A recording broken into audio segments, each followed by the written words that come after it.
Hello everyone, welcome. Now we will study the subject Basic Principles of Radiotherapy of DRT Part 2. Radiotherapy में आज हम एक नया topic start करेंगे जिसका नाम है स्ट्रक्चर ऑफ एटम। एक बहुत सा सिंपल और बेसिक फिजिक्स का ये टॉपिक है। दैट मीन्स यहाँ पे हमें एटम की स्ट्रक्चर के बारे में डिस्कस करना है। तो सबसे पहले हम यहाँ पे बात करेंगे कि एटम क्या होता है। एटम दैट मीन्स जिसे हिंदी में परमाणु कहा जाता है। कोई भी आपका एलिमेंट या फिर कोई भी कंपाउंड, कोई भी मॉलिक्यूल, उसका जो सबसे छोटा दैट मीन्स आप पार्टिकल उसे कह सकते हो,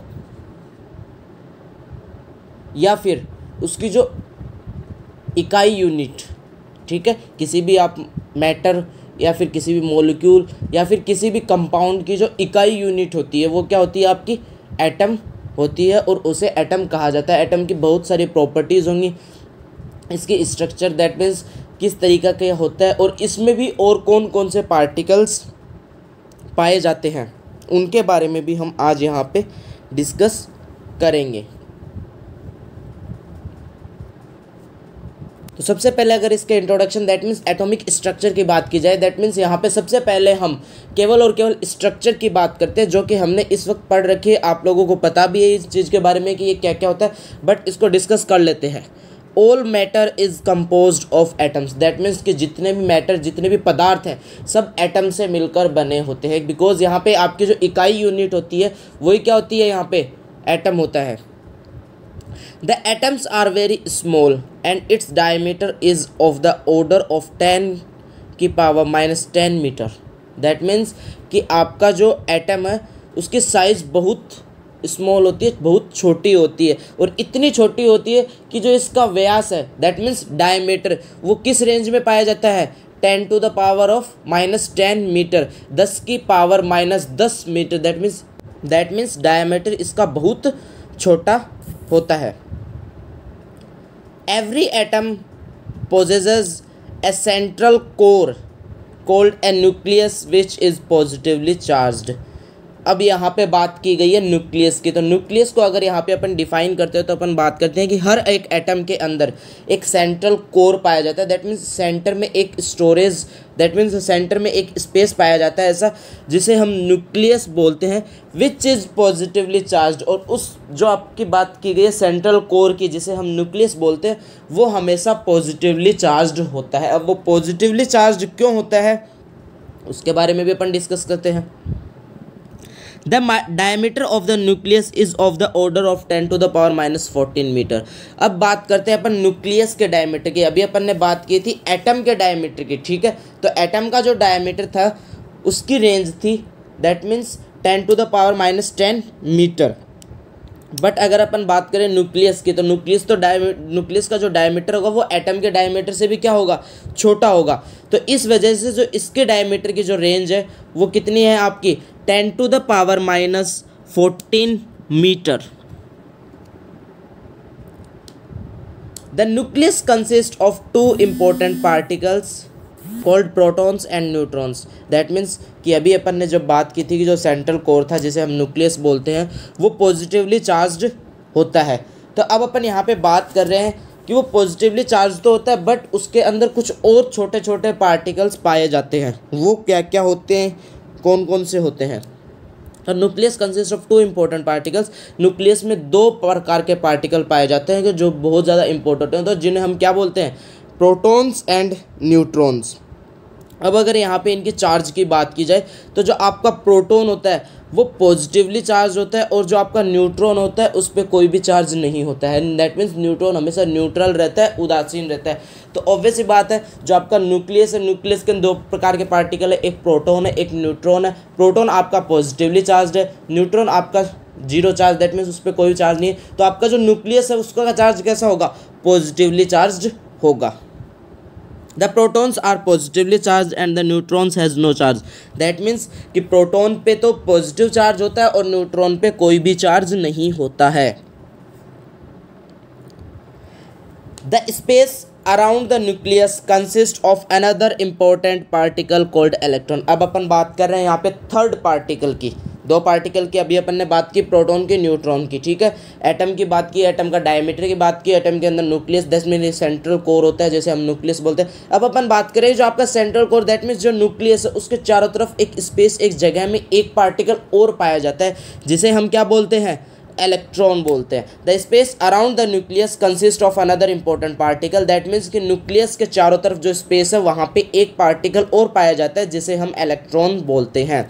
अब बात करते हैं अपन इलेक्ट्रॉन की।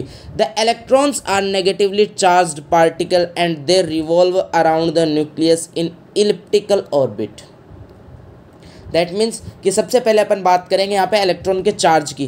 तो the electrons are negatively charge, electron पे कौन सा चार्ज पाया जाता है, नेगेटिव चार्ज पाया जाता है। या फिर अपन बात करें कि जो आपके इलेक्ट्रॉन्स होते हैं वो नेगेटिवली चार्ज होते हैं।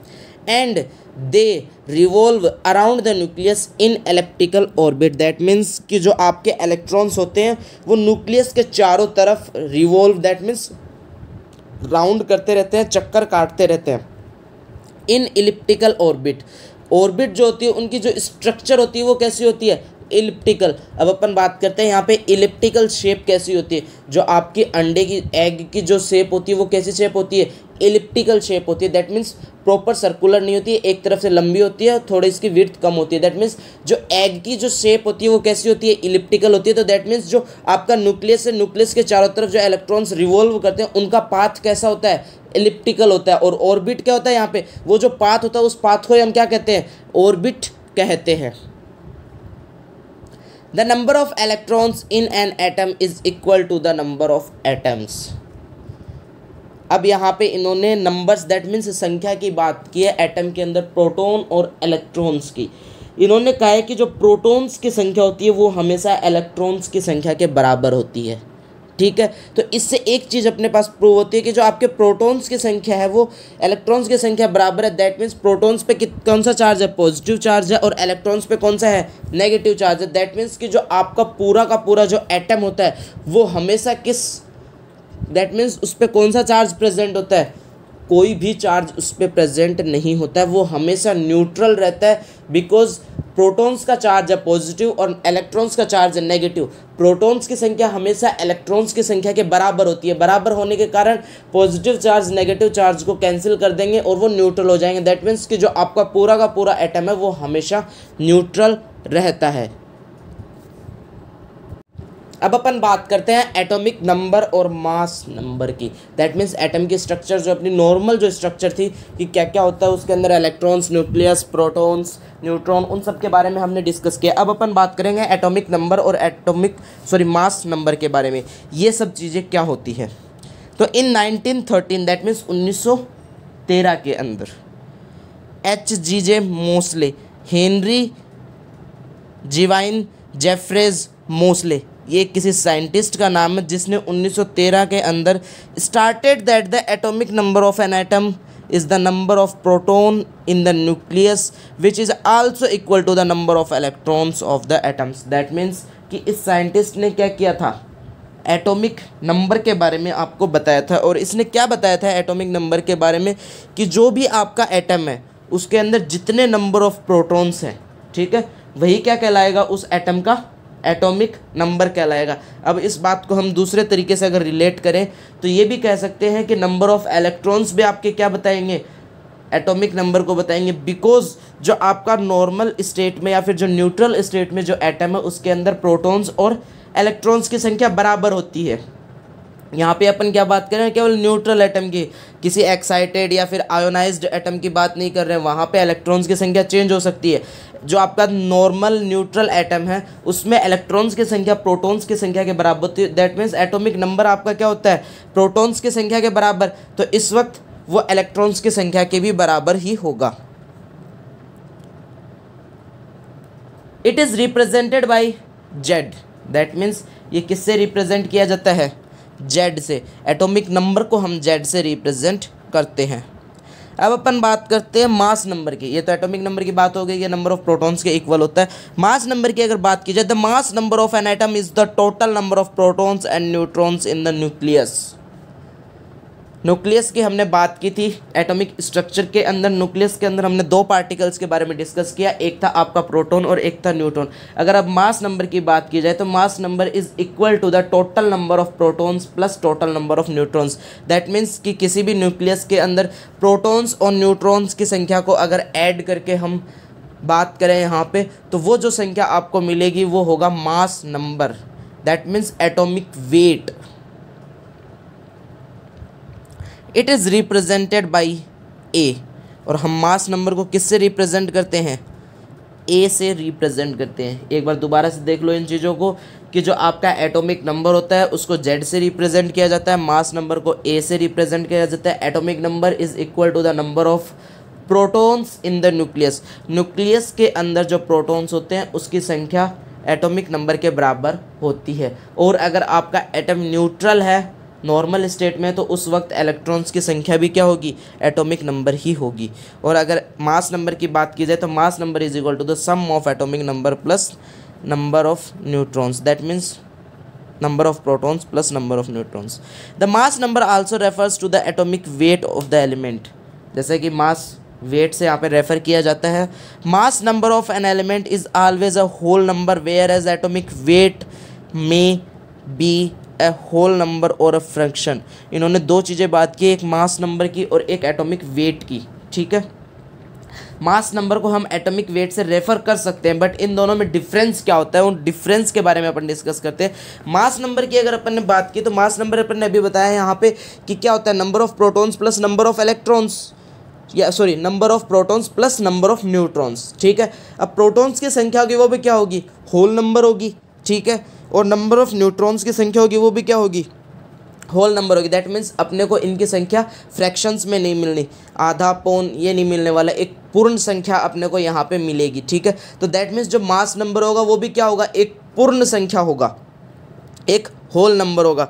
बट जो आपका एटॉमिक वेट होता है वो फ्रैक्शन भी हो सकता है, होल नंबर भी हो सकता है और फ्रैक्शन भी हो सकता है। एटॉमिक वेट आप लोगों ने एलिमेंट जो आपके पीरियोडिक टेबल है उसमें देखा होगा कि जो एटॉमिक वेट होता है वो आपका होल नंबर भी होता है और कई जगह पॉइंट्स में आता है, दैट मीन्स वहाँ पे फ्रैक्शंस में आता है, ठीक है। तो ये दोनों के बीच में डिफरेंस होता है मास नंबर और एटॉमिक वेट के अंदर। Mass number of an element is always a whole number. Mass number हमेशा एक होल नंबर होगा, एक पूर्ण संख्या होगी।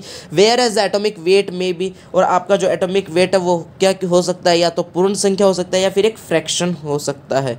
मास number is equal to number of protons plus number of neutrons. Mass number number of protons और नंबर ऑफ न्यूट्रॉन्स का sum होता है। नंबर ऑफ प्रोटॉन्स आपको पता है कि एटॉमिक नंबर कहलाता है, इसलिए मास नंबर को हम लिख सकते हैं atomic number plus number of neutrons.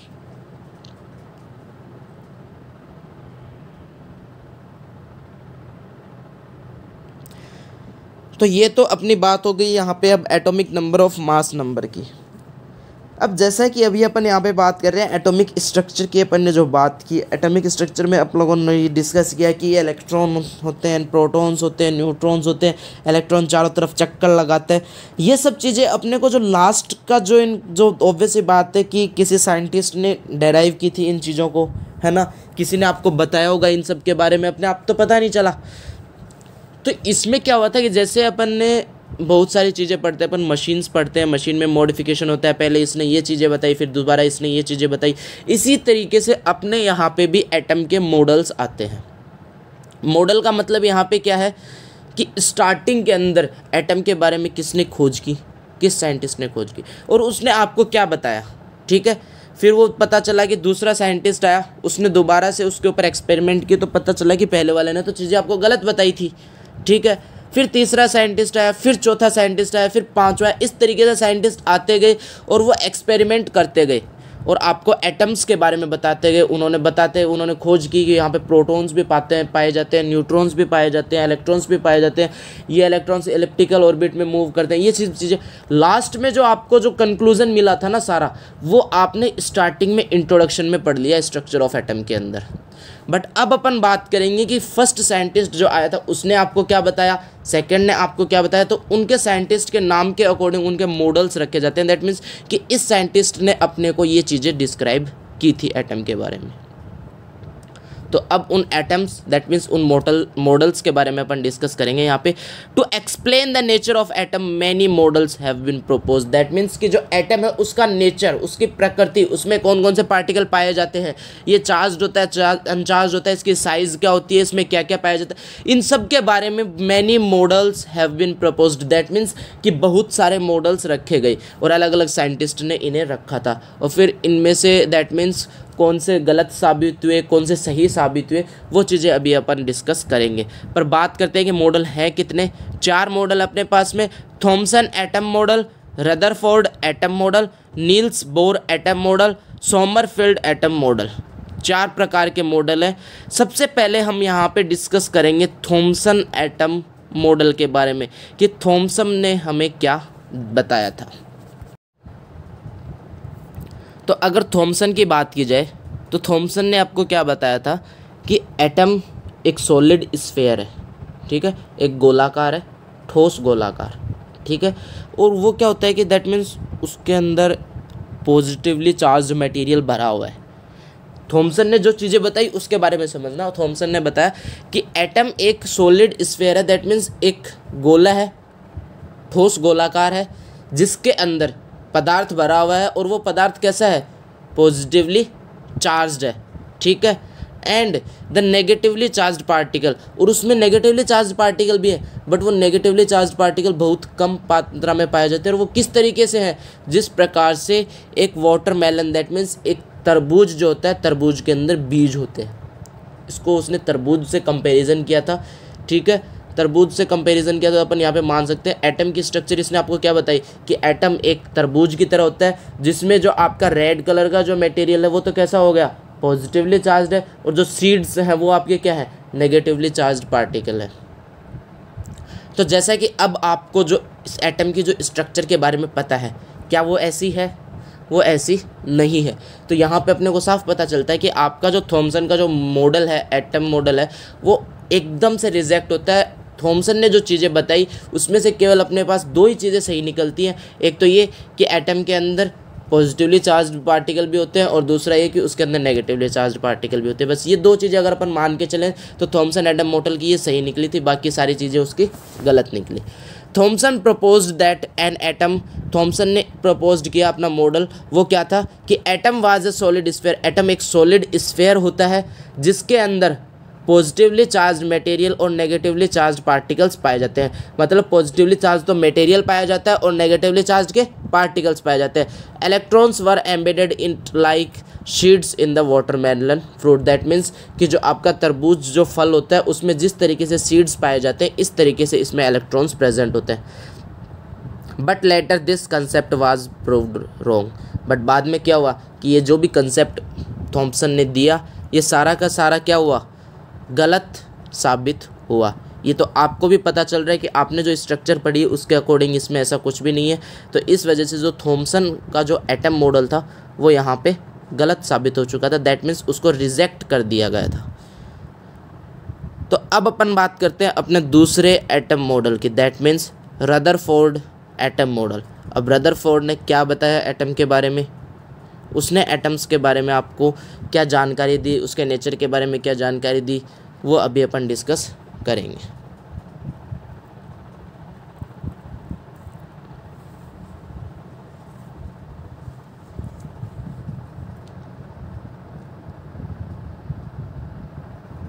अब क्या हुआ था कि रदरफोर्ड ने जब स्टडी की तो रदरफोर्ड थोड़ा थोड़ा पास में गया था। मतलब रदरफोर्ड ने कुछ कुछ चीज़ें बताई थी, कुछ कुछ चीज़ें गलत भी हुई थी उसके।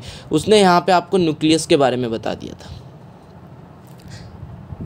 थॉमसन ने क्या किया, पॉजिटिव और नेगेटिव दोनों को मिक्स कर दिया वाटरमेलन की तरह, ठीक है। बट उसने ये बताया कि नहीं, ऐसा नहीं है। स्टार्टिंग उसने बताया कि सेंटर के अंदर, ठीक है, एक छोटे से पार्ट में तो क्या होता है आपका पॉजिटिवली होता है, और उसके चारों तरफ आपके पास इलेक्ट्रॉन्स होते हैं, दैट मीन्स नेगेटिवली चार्ज होता है। तो ये यहाँ पे थोड़ा थोड़ा सही जा रहा था। अब इसने क्या बताया था, the Rutherford suggested that the entire mass of an atom was concentrated in a very small dense positively charged core called nucleus. Rutherford ने बताया कि आपका जो एटम है उसका जो पूरा मास होता है वो एक छोटे से और डेंस, दैट मीन्स उसकी डेंसिटी बहुत ज़्यादा होती है और दैट मीन्स कि एक सेंट्रल कोर पाया जाता है जिसे हम न्यूक्लियस बोलते हैं और जिसके अंदर पॉजिटिवली चार्ज पार्टिकल्स पाए जाते हैं, इनके बारे में उसने आपको बताया था। उसने बताया कि जो एटम का जो सेंटर होता है, ठीक है, वहाँ पे उस एटम का सारा मास केंद्रित होता है, ठीक है, और वहाँ पे दैट मीन्स वो जो सेंट्रल कोर है उसे हम न्यूक्लियस बोलते हैं और उसकी डेंसिटी बहुत ज़्यादा होती है और वहाँ पे पॉजिटिवली चार्ज पार्टिकल्स पाए जाते हैं। All electrons were revolving around the nucleus in circular path. अब इसने जब इलेक्ट्रॉन्स के बारे में बताया, दैट मीन्स जो नेगेटिवली चार्ज पार्टिकल थे, जब उसके बारे में बताया तो इसने बताया कि ऑल द इलेक्ट्रॉन्स, जितने भी इलेक्ट्रॉन्स हैं वो सारे के सारे न्यूक्लियस के चारों तरफ सर्कुलर पाथ में रोटेट करते हैं। एक चीज़ तो आपको अब यहाँ पे समझ में आ रही है कि अपन ने स्ट्रक्चर ऑफ एटम में पढ़ा था कि इनका पाथ कैसा होता है, दैट मीन्स ऑर्बिट कैसी होती है, एलिप्टिकल होती है, बट आपको रदरफोर्ड कैसी बता रहा है, सर्कुलर बता रहा है। दैट मीन्स ये चीज़ आगे जाके रॉन्ग प्रूव होने वाली है, बट कोई बात नहीं, अभी अपन इसको पढ़ते हैं कि रदरफोर्ड ने बताया था कि सर्कुलर पाथ में इलेक्ट्रॉन्स न्यूक्लियस के चारों तरफ रिवॉल्व करते हैं। This model resembling the solar system was referred as planetary model of an atom. That means कि रदरफोर्ड ने अपने को एक चीज़ बता दी थी कि जो आपका सोलर सिस्टम है उसको आप एक मॉडल की तरह रख सकते हो। दैट मीन्स प्लेनेटरी जो आपका मॉडल है वो आप एटम के मॉडल की तरह मान सकते हो। दैट मीन्स उसने सारी चीज़ें सोलर सिस्टम से कंपेयर कर दी थी। दैट मीन्स उससे कंपेयर करें तो अपने को पता चलता है कि जो आपका सन था वो तो एज ए न्यूक्लियस है, उसके चारों तरफ जो प्लैनेट्स मूव कर रहे हैं वो एज ए इलेक्ट्रॉन है। दैट मीन्स कि रदरफोर्ड ने, अगर अपन बात करें रदरफोर्ड के मॉडल की, तो रदरफोर्ड का मॉडल एकदम कंपेयर किया जाए तो सोलर सिस्टम के मॉडल से रिलेट करता था, रिलेशन रखता था। अब अपन बात करते हैं एक क्लासिक मैकेनिक्स के, दैट मीन्स एक फिजिक्स के यहाँ पे बात की जाती है। उस फिजिक्स के अकॉर्डिंग यहाँ पे पता चलता है कि कोई भी अगर चार्ज पार्टिकल मोशन करता है तो वो क्या करता है, एनर्जी को एमिट करता है। दैट मीन्स एनर्जी लॉस करता है। ऑब्वियस सी बात है कि यार कोई भी चीज़ है वो मूव करेगी तो उसको एनर्जी चाहिएगी, और एनर्जी चाहिएगी दैट मीन्स अब वो मूव कर रही है, दैट मीन्स वो एनर्जी को लॉस करेगी। ये किसकी बात कर रहे हैं अपन, क्लासिक मैकेनिक्स के अकॉर्डिंग। तो रदरफोर्ड ने उसी का यूज़ किया। अब उसका यूज़ करके रदरफोर्ड क्या बताता है कि according to classic mechanics a charged particle in motion emit energy radiation. That means charge particle जब मोशन करेगा तो वो एनर्जी रेडिएशन को एमिट करेगा। यहाँ पे चार्ज पार्टिकल मोशन कौन सी किसकी बात हो रही है, इलेक्ट्रॉन की बात हो रही है। इलेक्ट्रॉन आपका चार्ज पार्टिकल और वो न्यूक्लियस के चारों तरफ रोटेट कर रहा है, ठीक है। So an electron revolving around the nucleus would gradually loss energy. तो इस मैकेनिक्स के अकॉर्डिंग आपका जो इलेक्ट्रॉन है वो जब आपके न्यूक्लियस के चारों तरफ जब रोटेट करता है तो वो एनर्जी को लगातार लॉस करता रहता है। अब वो एनर्जी को लॉस करेगा तो क्या होगा कि उसका जो पाथ था वो क्या होगा, निरंतर छोटा होता चला जाएगा, और लास्ट के अंदर एंड में जाके क्या होगा कि वो इलेक्ट्रॉन है वो न्यूक्लियस में जाके गिर जाएगा। ये कौन बताता है, रदरफोर्ड बताता है। Its circular path would become smaller and the electron shall ultimately fall into the nucleus. That means कि जैसे जैसे आपका इलेक्ट्रॉन एनर्जी को लॉस करेगा वैसे वैसे उसका जो पाथ है वो छोटा होता चला जाएगा, smaller and the electron shall ultimately fall into the nucleus. And last के अंदर आपका इलेक्ट्रॉन्स जितने भी हैं वो सारे के सारे न्यूक्लियस में जाके गिर जाएंगे। Thus the Rutherford model was rejected. और इसी गलतियों के कारण दैट मीन्स रदरफोर्ड के मॉडल को रिजेक्ट कर दिया गया था। समझ में आया, बिकॉज ये जो चीज़ें थी, एक तो ये कि वो सर्कुलर पाथ में मूव करते हैं, ये चीज़ सही नहीं थी। दूसरी चीज़ ये कि अगर वो उसका पाथ छोटा होता चला जाएगा और वो न्यूक्लियस के अंदर दैट मीन्स गिर जाएगा तो इससे क्या होगा कि आपके इलेक्ट्रॉन सारे न्यूक्लियस में खत्म हो गए, एटम की स्ट्रक्चर खत्म हो गई, दैट मीन्स एटम खत्म हो गया। तो ये जो चीज़ें थी ये सारी की सारी गलत प्रूव हो रही थी। तो रदरफोर्ड के मॉडल को भी बाद में क्या किया गया, रिजेक्ट कर दिया गया था। अब इसके बाद में आपका जो नील्स बोर और सोमरफेल्ड के मॉडल आते हैं उनको एक्सेप्ट किया गया था, बिकॉज उनकी जो बातें थी वो ज़्यादातर दैट मीन्स सही थी, कुछ बातें उनकी गलत थी। अब जैसा अपन बात करें, कंपैरिजन करें थॉमसन की और रदरफोर्ड की, तो थॉमसन ने तो अगर अपन बात करें स्ट्रक्चर ऑफ एटम के कंपैरिजन में अगर बात करें तो वो चीज़ें सारी गलत थी, बट यहाँ पे रदरफोर्ड कुछ हद तक पहुँचा था। अब नील्स बोर जो आया था उसने और सारी चीज़ें आपको बताई थी। तो वो जो दो मॉडल है वो हम नेक्स्ट लेक्चर में डिस्कस करेंगे। आज के लेक्चर में केवल इतना ही। Thank you.